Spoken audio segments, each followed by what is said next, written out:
Rosanto s'est révélé à la face du Sénégal de la plus hideuse des manières. Ces villages reculés au fin fond du pays auraient pu rester dans l'anonymat, seulement les récents événements malheureux qui s'y sont déroulés l'ont tristement rendu célèbre. Et comment ? Créé dans les années 1800 par un chasseur du nom d'Ansoumana Sissoko, Rosanto et cette bourgade, Mandeng, nichée dans le département de Saraya à quelques 80 km de Kédougou. L'activité principale, l'orpaillage, le métier des habitants, des chasseurs d'or, une activité souvent source de problèmes. Les problèmes de ce village ont commencé sous la forme d'un différend entre habitants et douaniers. Une descente faite à Rosanto par les soldats de l'économie avait permis la saisie de 6,5 kg d'or qu'un certain Sega Sissoko avait puisé dans Djoura. Comprenez, un site aurifère traditionnel, suffisant pour que des voix s'élèvent pour réclamer justice. Cette année, dans la même maison ici, nos jeunes là, nos fils là, ils ont récupéré de l'or au Djoura. Ils sont en train de vendre cet or-là. Brutalement, les douaniers sont rentrés avec leurs fusils, les attaquer, prendre l'or et s'en aller, avec 6,5 kg. Ils sont partis avec l'or à Kédougou. Ils se sont retrouvés là-bas, les maires et tous les maires, les responsables politiques, les sages se sont retrouvés. Ils ont vu le gouverneur, le maire a appelé Dakar, le ministre. Il a appelé les ministres, il leur a mis au courant. Le ministre, en tout cas, leur a dit d'enlever aucun gramme, de leur rendre l'or. Ayant obtenu gain de cause, leur joie sera pourtant de courte durée. En effet, plus d'une semaine après, leur village allait faire l'objet d'une nouvelle agression.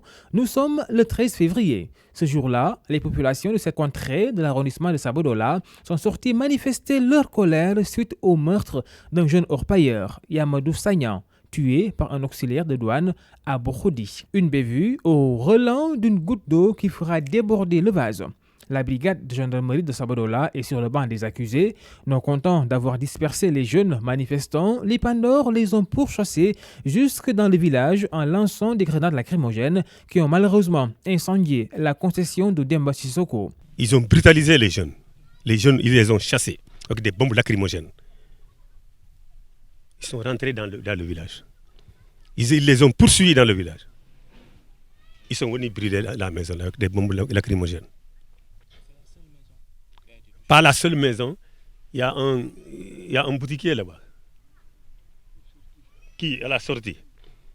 Même dans les abris provisoires là-bas, ils avaient voulu brûler là-bas aussi.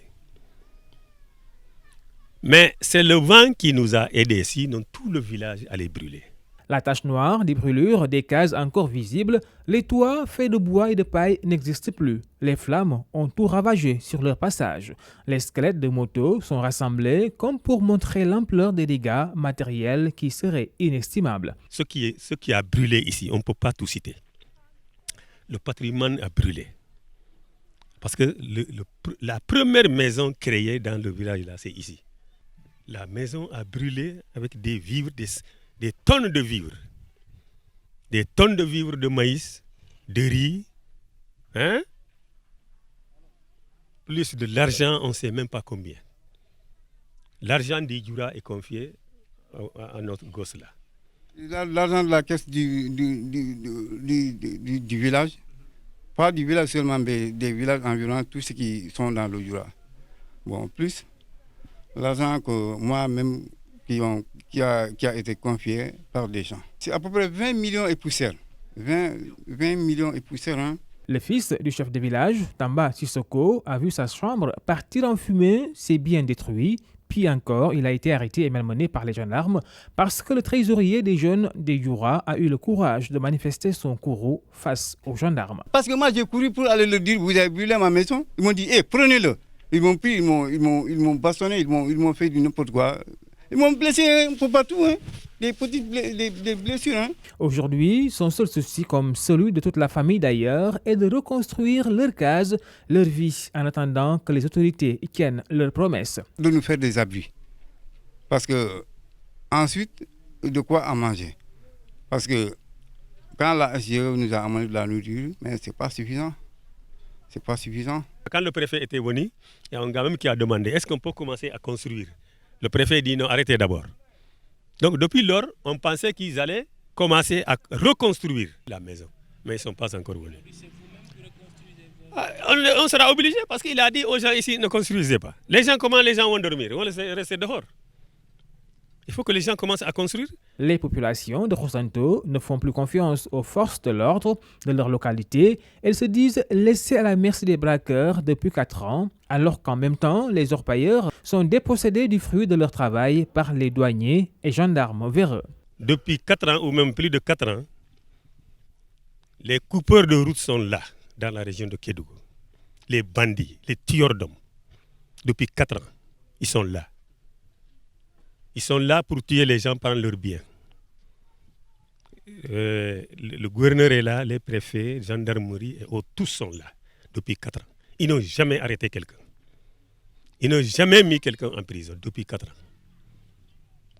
Ils ne font que chasser les gens, les jeunes en brousse pour récupérer les 2 disques d'or ou les 1 gramme ou 2 grammes d'or pour récupérer, mettre dans leur poche.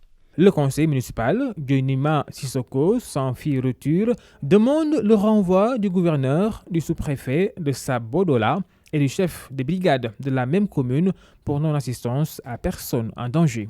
Nous demandons à Macky Sall de nous enlever toutes les autorités administratives de Kédougou, de la région de Kédougou, de nous les enlever tous et de les remplacer tous.